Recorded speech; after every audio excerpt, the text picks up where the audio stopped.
The Mac class is key to unlock the success Kalyan Prakamper. Welcome students, the Mac classes में आपका स्वागत है। तो हम लोग बायो पढ़ रहे थे, जनरल साइंसेस पढ़ रहे थे। जनरल साइंसेस के अंदर जो मेजर पोर्शन मैंने बताया था किसका आता है, बायोलॉजी का। ठीक है, तो बायोलॉजी में हमने अभी तक क्या क्या पढ़ लिया, हमने अपनी सेल पूरी ख़त्म कर ली है। और जिन्होंने सेल की क्लास नहीं देखी है वो ऊपर डिस्क्रिप्शन पर लिंक आ रहा है, वहाँ पर जाके पहले सेल की क्लास देखें, इसके बाद आपको आगे की चीज़ें समझ में आएंगी। ठीक है, तो आज हम लोग स्टार्ट करते हैं। आपको मैंने बताया था कि हमारे जो फंडामेंटल यूनिट है, जो बेसिक यूनिट है लाइफ की, वो क्या है, सेल, कोशिका। ठीक है, कोशिका हमारे जीवन की क्या है, फंडामेंटल लाइफ की यूनिट है, स्ट्रक्चरल और फंक्शनल यूनिट। ठीक है, आप पिछली क्लास में देख सकते हैं। अब बात आती है कि जब ये कोशिकाएं मिली, जब बहुत सारी कोशिकाएं मिली, ग्रुप बना कोशिकाओं का, तो क्या बना, अगला स्ट्रक्चर क्या बना। जैसे हमारा पहला स्ट्रक्चर कोशिका, तो अगला स्ट्रक्चर क्या बना, तो ग्रुप ऑफ सेल क्या बोला जाता है, टिश्यू। मतलब कोशिकाओं का जो संयोजन होता है, जब एक कोशिका दूसरे से मिलती है तो क्या बनता है, ऊतक बनता है। अगला स्ट्रक्चर क्या बनता है, ऊतक। इसी तरीके से जब बहुत सारे ऊतक मिलते हैं तो क्या बनता है, अंग बनता है, ऑर्गन बनता है। जब बहुत सारे ऑर्गन मिलते हैं तो क्या बनता है, ऑर्गन सिस्टम। क्या बनता है, अंग तंत्र बनता है। बहुत सारे ऑर्गन मिलते हैं तो क्या बनता है, ऑर्गन सिस्टम, या हम क्या कह लें, अंग तंत्र कह लें हिंदी में। इसके बाद जब बहुत सारे अंग तंत्र मिलते हैं तो हमारा क्या बनता है, पूरा शरीर, हमारे क्या बनता है, बॉडी ऑर्गेनाइजेशन। मैं या आप क्या है, बॉडी ऑर्गेनाइजेशन है। बहुत सारे अंग तंत्रों को मिलाकर हमारा क्या बना है, शरीर। ठीक है, कुछ अंग तंत्र आपने बचपन में सुने होंगे, अभी तक जब से आप पढ़ रहे हो तो आपने सुना होगा, पाचन तंत्र, श्वसन तंत्र, है ना, प्रजनन तंत्र, एक्सक्रीटरी सिस्टम, रिप्रोडक्टिव सिस्टम, है ना, सर्कुलेटरी सिस्टम। बहुत सारे सिस्टम आपने सुने होंगे, परिसंचरण तंत्र, हिंदी इंग्लिश में दोनों में बता रहा हूँ। तो उसी तंत्रों में एक तंत्र हमारा जो आज हम स्टार्ट करने वाले हैं, हम सारे ऑर्गन सिस्टम को एक साथ पढ़ेंगे, लाइन से पढ़ेंगे, एक एक करके क्रमबद्ध तरीके से पढ़ेंगे। तो आज हम पहला सिस्टम जो है वो स्टार्ट करने वाले हैं, कौन सा, डाइजेस्टिव सिस्टम। क्या स्टार्ट करने वाले हैं, डाइजेस्टिव सिस्टम, मतलब पाचन तंत्र। हम ये देखेंगे कि वास्तव में भोजन कैसे पचता है, किस तरीके से हम कोई भी चीज़ खाते हैं तो वो किस तरीके से टूटता है, और फिर किस तरीके से हमको एनर्जी मिलती है। हम लोग खाना किस लिए खाते हैं, एनर्जी लेने के लिए ही खाते हैं। तो एनर्जी किस तरीके से हमको मिलती है, ये हमें सिंपली देखना है। ठीक है, तो बात करते हैं अपनी। सबसे पहली जो हमारी डेफिनेशन है बोर्ड पे आपको दिख रही है, वो किसकी है, डाइजेशन की। आपको डाइजेशन समझने से पहले ये पता होना चाहिए कि आप खाने में क्या क्या लेते हैं। ठीक है, आप जो खाना लेते हैं उसमें बायोमॉलिक्यूल्स कौन कौन से होते हैं, मतलब जैविक अणु कौन कौन से होते हैं। आपने तो ये समझ लिया कि हमने रोटी खाई, दाल खाया, चावल खाया या चिकन खाया, जो भी कुछ खाया वो तो आपके कहने के हिसाब से है कि मैंने दाल खाया, बट उसको बायोलॉजी में कुछ और बोलते हैं। जैसे दाल में सबसे ज़्यादा क्या होता है, प्रोटीन। जैसे आलू में सबसे ज़्यादा क्या होता है, कार्बोहाइड्रेट। तो अगर आप इसको बायो में पढ़ेंगे तो क्या समझेंगे कि अगर आपने दाल खाई तो आपने क्या खाया, प्रोटीन। आपने अगर चिकन खाया तो आपने क्या खाया, प्रोटीन। अगर आपने आलू खाया तो आपने क्या खाया, कार्बोहाइड्रेट। ठीक है, तो डाइजेशन वही है जो हम बायोमॉलिक्यूल्स को ले रहे हैं। वो कैसे होते हैं, बड़े बड़े जटिल मॉलिक्यूल्स होते हैं, बहुत बड़े बड़े कॉम्प्लेक्स सब्सटेंस होते हैं, बड़े बड़े जटिल मॉलिक्यूल होते हैं। तो इन जटिल मॉलिक्यूल्स को, इन जटिल अणुओं को हम लोग क्या करते हैं, जो हमारा डाइजेस्टिव सिस्टम है वो क्या कर देता है, तोड़ देता है और छोटे छोटे पार्ट्स में डिवाइड कर देता है। तो यही डेफिनेशन बोल रहा है, पढ़िए। Process of breakdown of complex substances into simple food substances. हम जो कॉम्प्लेक्स फूड सब्सटेंस खाते हैं, जटिल अणु खाते हैं, उनको किस में परिवर्तित करना, सरल अणुओं में परिवर्तित करने की जो क्रिया होती है उसको क्या बोलते हैं, पाचन। ठीक है, यहाँ तक समझ में आता है। तो पाचन की सिंपल डेफिनेशन क्या है, कॉम्प्लेक्स सब्सटेंसेस को सिंपल फूड सब्सटेंसेस में तोड़ने की प्रोसेस को क्या बोलते हैं, पाचन। ठीक है, ये पाचन की डेफिनेशन हो गई। इससे पहले एक चीज़ आप ये समझ लीजिए, ये जो मैंने आपको हायरार्की बताई है, जो आपको क्रोनोलॉजी बताई है, कोशिका, ऊतक, अंग, फिर अंग तंत्र और शरीर, cell, tissue, organ, organ system और बॉडी ऑर्गेनाइजेशन, इस पे क्वेश्चन बनता है कई बार। आपको चारों दे देगा, आपको लिख देगा पहले सेल, फिर ऑर्गन सिस्टम और बॉडी ऑर्गेनाइजेशन। फिर हो सकता है ऐसे दे दे, ऑर्गन सिस्टम, टिश्यू, सेल या ऑर्गन, मतलब ऐसे जंबल करके दे देगा आपको, एक के पीछे एक, या फिर कुछ भी आपको कोई भी क्रोनोलॉजी सेट करके दे देगा और पूछेगा इसमें से सही क्रम बताइए। तो आप क्या सही क्रम है, सबसे पहले कोशिका, ऊतक, अंग, अंग तंत्र और शरीर। ये क्वेश्चन यहाँ पे टिक करिएगा और आगे बढ़िएगा। ये क्रोनोलॉजी आपको याद रखनी है, बहुत ज़्यादा इंपॉर्टेंट है। ठीक है, हम किसकी बात कर रहे थे, डाइजेशन की, अपने पाचन की। तो क्या है, कॉम्प्लेक्स जटिल अणुओं को सरल अणुओं में तोड़ने की जो प्रोसेस होती है उसको क्या बोलते हैं, पाचन। अब हम बात करते हैं हम लोग खाते क्या क्या, पाचन तक बात समझ में आती है। अब हम लोग बात करते हैं अपने खाने में, अपने भोजन में हम लोग क्या क्या ग्रहण करते हैं। तो क्या क्या ग्रहण करते हैं, मेजर जो चीज़ें होती हैं जो सबसे ज़्यादा ग्रहण करते हैं, वैसे तो बहुत कुछ खाते हैं, विटामिन्स भी खाते हैं, है ना, मिनरल्स भी लेते हैं, वाटर भी लेते हैं, बट मेजरली हमको क्या देखना है, हम कार्बोहाइड्रेट लेते हैं, प्रोटीन लेते हैं और फैट्स लेते हैं। एक एक एग्जांपल मैं आपको दे के बता सकता हूँ। जैसे कार्बोहाइड्रेट हम लोग आलू खाते हैं डेली बेसिस पे, बहुत लोग मतलब हर दूसरे तीसरे दिन आलू खाते हैं, आलू बनता है, तो आलू क्या है, कार्बोहाइड्रेट। जैसे प्रोटीन, चिकन जो लोग खाते हैं, जो लोग दालें खाते हैं, वो किस में पाया जाता है, प्रोटीन में, क्या दालों में क्या पाया जाता है, प्रोटीन। तो हम लोग अपने खाने में क्या लेते हैं, प्रोटीन। इसी तरीके से बटर है, घी है, मक्खन है, ये सारी चीज़ें क्या हो गई, फैट्स। ठीक है, कंफ्यूज नहीं होना है कि हम लोग क्या खा रहे हैं और क्या उसमें क्या पाया जाता है, ये सारी लिस्ट हम आपको बता देंगे। ठीक है, तो कार्बोहाइड्रेट किस में टूटता है, ग्लूकोज में। कार्बोहाइड्रेट के ग्लूकोज में टूटने की, या प्रोटीन के अमाइनो एसिड्स में टूटने की, या वसा के वसीय अम्ल और ग्लिसरॉल, फैट्स का फैटी एसिड और ग्लिसरॉल में टूटने की जो प्रोसेस होती है उसको क्या बोलते हैं, डाइजेशन। ठीक है, इतनी बात समझ में आती है। कार्बोहाइड्रेट ग्लूकोज में टूटेगा, प्रोटीन अमाइनो एसिड में, और फैट्स फैटी एसिड और ग्लिसरॉल में। इसी से क्वेश्चन कई बार पूछा जा चुका है एग्जाम में, कार्बोहाइड्रेट किस में ब्रेक होता है, प्रोटीन किस में ब्रेक होता है और फैट किस में ब्रेक होता है। यहाँ से क्वेश्चन बनता ही बनता है, इस बात को आप एकदम स्टार मार्क कर लीजिए, यहाँ से क्वेश्चन आने वाला है। ठीक है, अब बात करते हैं जो हमारा पाचन तंत्र है, जो हमारा डाइजेस्टिव सिस्टम है, उसको बेसिकली दो पार्ट में डिवाइड किया गया है। मेनली दो पार्ट में हमने क्या किया है, बांटा है। कौन कौन से दो पार्ट है, सबसे पहला हमारा आहार नाल, एलिमेंट्री कैनाल इंग्लिश में, क्या आहार नाल, और दूसरा उससे संबंधित पाचन वाली ग्रंथियाँ। ठीक है, पाचन तंत्र से संबंधित ग्रंथियाँ। तो सबसे पहले हम देखेंगे आहार नाल किसको बोलते हैं। तो मुख से जहाँ से हम भोजन लेते हैं, हमारा क्या होता है, माउथ, और जहाँ से हम फीकल मैटर निकालते हैं, है ना, मल त्याग करते हैं, जहाँ से उस ऑर्गन को क्या बोलते हैं, गुदा या फिर एनस। तो माउथ मतलब मुख से लेकर गुदा तक का जो ट्रैक होता है, जो पाथ होता है, जो रास्ता होता है, जैसे कलकत्ता से पेशावर तक जीटी रोड शेरशाह सूरी ने बनवाई थी, इसी तरीके से मुख से लेकर के गुदा तक का जो ट्रैक है वो क्या है, एलिमेंट्री कैनाल या फिर आहार नाल। ठीक है, तो पहला हमारा क्या, आहार नाल, ट्रैक फ्रॉम माउथ। चलिए आहार नाल से शुरू करते हैं। तो हमने दो पार्ट में अपने डिवाइड किया था अपने डाइजेस्टिव सिस्टम को, याद हो आपको। पहला तो हमारा क्या था, आहार नाल, और दूसरा क्या था, उससे एसोसिएटेड ग्लैंड्स, उससे संबंधित ग्रंथियाँ। तो आहार नाल से हम लोग स्टार्ट करते हैं। आहार नाल क्या है, आहार नाल मैंने आपको बताया था, एलिमेंट्री कैनाल क्या है, मुख से लेकर के, माउथ से लेकर के गुदा तक का जो ट्रैक है, जो रास्ता है, वो क्या है, आहार नाल। अब रास्ते में कुछ डेस्टिनेशंस भी आएंगे। आप यहाँ से कलकत्ता से पेशावर तक जाओगे तो ऐसा तो है नहीं आप डायरेक्ट पहुँच जाओगे, रास्ते में कानपुर भी आएगा, दिल्ली भी आएगा, है ना, बहुत सारी जगह आएंगी। तो इसी तरीके से जब हम माउथ मतलब मुख से, माउथ मतलब हमारा मुंह से, हम कहाँ तक पहुँचते हैं, ये देखिए, गुदा तक, माउथ टू एनस तक पहुँचते हैं। तो माउथ टू एनस तक पहुँचने का ये इतना लंबा रास्ता है, ये देख लीजिए आप, कितना लंबा रास्ता है, यहाँ से लेकर यहाँ तक, मतलब मुख से लेकर वहाँ गुदा तक हम पहुँचेंगे तो हमको इस रास्ते से होकर जाना पड़ेगा। और ये रास्ता किसके लिए है, ये भोजन के लिए है। भोजन हम कहाँ से लेते हैं, मुख से लेते हैं, और कहाँ से फीकल मैटर निकालते हैं, मल पदार्थ कहाँ से निकालते हैं, एनस से निकालते हैं, गुदा से निकालते हैं। ठीक है, तो जब हम मुख में अपना भोजन लेते हैं, अब एक एक करके स्टार्ट करते हैं, एक एक करके समझते हैं कि किस तरीके से हम भोजन लेते हैं और वो कहाँ पहुँचता है, क्या होता है, इसके बाद क्या होता है, और फाइनली वो किस तरीके से हमारी बॉडी से कैसे बाहर निकलता है। ठीक है, तो सबसे पहले हमने फूड लिया, कहाँ पे लिया, मुख में। मुख में क्या पाया जाता है, मैंने बताया कुछ एक्सेसरी ग्लैंड्स पाई जाती हैं, वो आपको आगे बताऊंगा कि एक्सेसरी ग्लैंड कौन कौन सी होती हैं, लेकिन आप इतना समझ लो, जो हमारे मुख में लार ग्रंथियाँ होती हैं उनसे क्या निकलता है, सलाइवा निकलता है। क्या निकलता है, मुख में क्या होती हैं, लार ग्रंथियाँ। कौन होती हैं, लार ग्रंथियाँ। और ये लार ग्रंथियाँ क्या निकालती हैं, सलाइवा निकालती हैं, थूक निकालती हैं।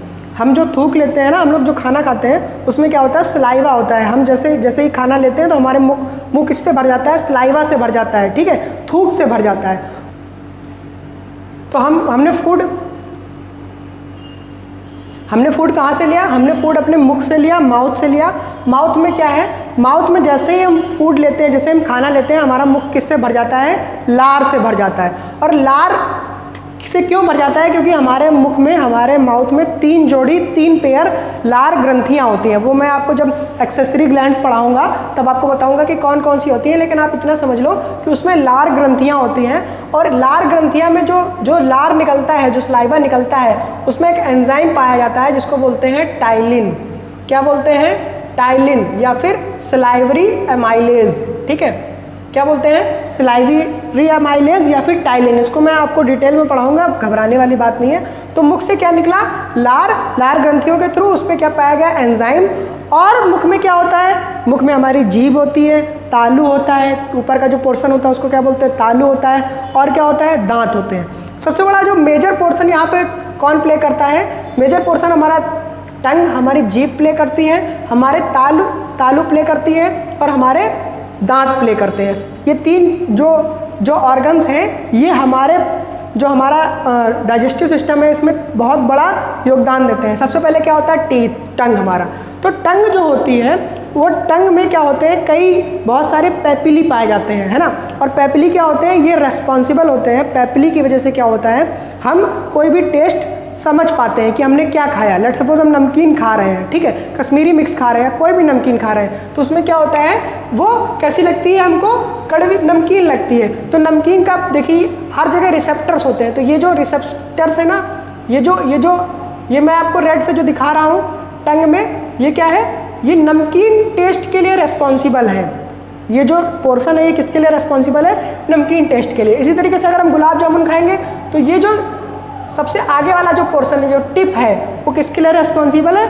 मीठे के लिए। इसी तरीके से अगर हम दही खाते हैं, कुछ खट्टा चीज़ खाते हैं, नींबू खाते हैं, तो वो कहाँ से पता चलता है? ये जो हमारा खट्टा वाला सौर वाला रीजन है। और अगर हम कुछ कड़वा खाते हैं, कुछ तीखा खाते हैं, तो वो कहाँ से पता चलता है? इस बीटर वाले रीजन से। तो कई बार आपको ऐसे पूछ लेगा, टंग की स्ट्रक्चर बना देगा, और यहाँ पे जो ये सॉल्ट वाला पोर्शन है, सॉल्ट वाले पोर्शन को, नमकीन वाले पोर्शन को मिटा देगा और बोलेगा एक्स, है ना, एक्स लिख देगा और बोलेगा कि एक्स क्या है, कौन सा रीजन है, टंग में कौन सा रीजन है जो एक्स को आइडेंटिफाई करता है। तो आप यहाँ पे क्या बोल के आओगे? ये नमकीन को रेस्पॉन्सिबल है, नमकीन के लिए उत्तरदायी है। ठीक है, तो टंग का ये काम होता है। आप इस स्ट्रक्चर को समझ लो, ठीक है, कि स्वीट, सॉल्ट, सॉर और बिटर, मतलब मीठा, नमकीन, खट्टा और कड़वा, ये क्वेश्चन आता है। ठीक है, इसके बाद तालु क्या करता है? तालु भोजन को अच्छे से मसलने का काम करता है, मैस्टिकेट करने का काम करता है। ठीक है, जीभ और तालु और हमारे जो दांत हैं, इन सब की मदद से क्या होता है? फूड क्या होता है? भोजन क्या होता है? मैस्टिकेट होता है, आपस में क्या होता है? मिलता है। इसके बाद सबसे इंपॉर्टेंट जो है हमारे दांत है। दांत का क्या काम होता है भाई साहब? दांत जो होते हैं वो चबाने का काम करते हैं। ठीक है, और दांत में कई बार क्वेश्चन आया है, टीथ पे कई बार क्वेश्चन आया है कि दांत कितने प्रकार के होते हैं। तो आप इधर देखिए, दांत कितने प्रकार के होते हैं? 4 प्रकार के। कौन कौन से? इंसीजर, कैनाइन, प्रीमोलार और मोलार। ठीक है, इंसीजर को क्या बोलते हैं? कृंतक। कैनाइन को क्या बोलते हैं? रदनक।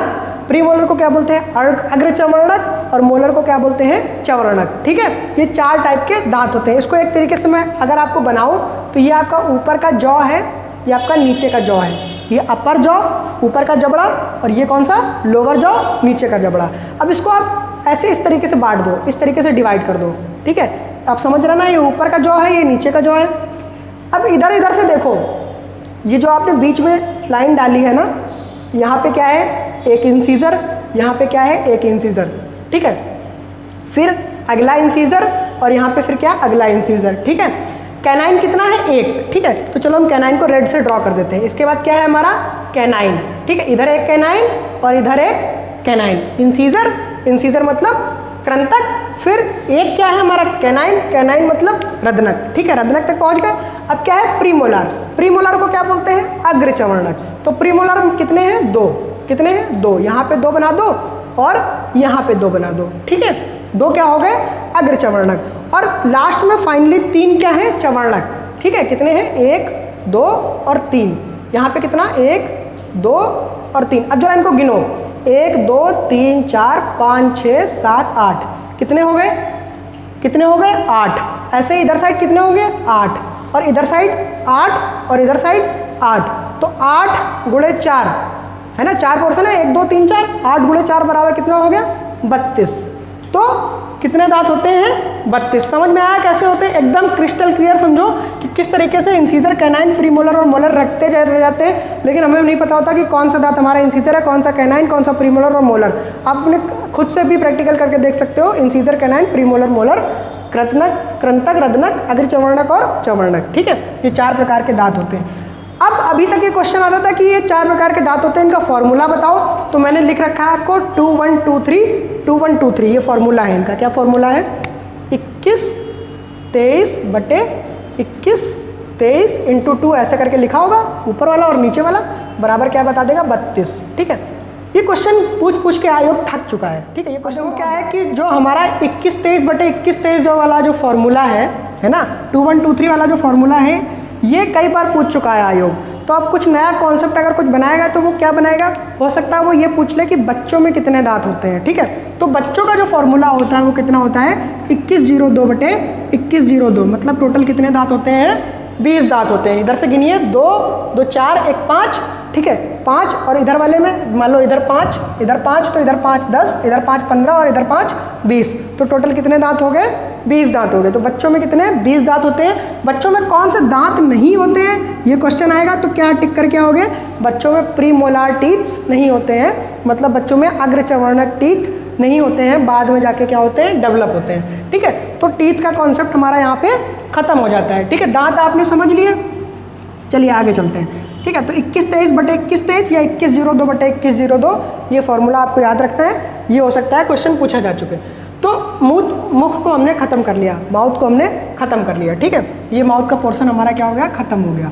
अब माउथ के बाद क्या आया, ये जो पोर्शन है, ये जो रेड कलर से मैं ड्रॉ कर रहा हूँ, इसको क्या बोलते हैं, फेरिंग्स बोलते हैं। हिंदी में क्या बोलते हैं, ग्रसनी बोलते हैं। ठीक है, फेरिंग्स क्यों बोलते हैं, फेरिंग्स ये एक चौराहा है। ऊपर से क्या होता है, ऊपर से हम नाक से सांस लेते हैं तो वो सांस भी आती है, और क्या होता है हम यहाँ पे क्या फूड भी लेते हैं तो फूड भी आता है। आपको पता होगा जो सांस लेने का जो पाइप है वो हमारे बॉडी के आगे की तरफ होता है, और जो खाना खाने का पाइप है वो पीछे की तरफ होता है। बट आप ये देखिए यहाँ पे कि सांस ऊपर से आ रही है और इधर साइड से जाएगी, तो ये पाइप आगे की तरफ है, और ये इधर से जा रहा है और इधर को जा रहा है, तो ये क्रॉस कर रहा है एक दूसरे को, चौराहा बन रहा है, इसलिए इसको क्या बोला गया, फेरिंग्स। आपको ज़्यादा समझने की जरूरत नहीं है, बस इतना समझ लो। माउथ के बाद क्या आता है हमारा, फेरिंग्स आता है। ठीक है, ग्रसनी बोलते हैं इसको। इसके बाद क्या आता है, ईसोफेगस। ईसोफेगस को क्या बोलते हैं, ग्रास नली। एक लंबी सी पाइप होती है जो किसको जोड़ती है, जो हमारे माउथ को या हमारे फेरिंग्स को किससे जोड़ती है, स्टमक से जोड़ती है। किससे जोड़ती है, स्टमक से। ये देखिए, ये जो पाइप है ना, ये पाइप, ये क्या है, ये ईसोफेगस है। क्या है, ईसोफेगस या फिर ग्रास नली। ठीक है, और ये हमारा क्या है, स्टमक। तो ईसोफेगस जो है वो किसको जोड़ रहा है, ईसोफेगस माउथ से स्टमक को जोड़ रहा है, ये हमारा हो गया ईसोफेगस। ईसोफेगस के बाद क्या आता है, स्टमक, आमाशय आता है। ठीक है, ईसोफेगस के क्या बाद क्या आता है, आमाशय। आमाशय के 3 पार्ट होते हैं, स्टमक के 3 पार्ट होते हैं, कार्डियक, पाइलोरिक और फुंडक। आपको सिर्फ इतना याद रखना है, 3 पार्ट कौन कौन से होते हैं आमाशय के, यहाँ पे मैं लिख देता हूँ। आमाशय के 3 पार्ट होते हैं, क्या क्या, कार्डियक, फंडस और पाइलोरिक। ठीक है, समझ में आई मेरी बात। तो आमाशय के 3 पार्ट, कार्डियक, फंडस और पाइलोरिक। आमाशय के बाद फूड कहाँ पहुँचता है, छोटी आंत में, स्मॉल इंटेस्टाइन में। आपको पता होना चाहिए कि आमाशय में सबसे ज़्यादा जो होता है एसिड होता है। कैसा पीएच होता है आमाशय का, एसिडिक पीएच होता है, और मीडियम कैसा होता है, एसिडिक। तो यहाँ का पीएच अगर आपसे पूछा जाए, क्वेश्चन कई बार आता है, तो पीएच कितना होता है आमाशय का, पीएच लगभग 1.8। ठीक है, ऐसे क्वेश्चन आएगा 1.5, 1.7, 1.6, 2, तो आपको इसी रेंज में टिक करके आना है, 1.8 की रेंज में। इसका क्या होता है, पीएच मतलब इसका जो माध्यम होता है वो कैसा होता है, अम्लीय। कैसा होता है, अम्लीय। ठीक है, अम्लीय माध्यम होता है पेट के अंदर, स्टमक के अंदर। फिर स्टमक से फूड कहाँ आता है, स्मॉल इंटेस्टाइन में।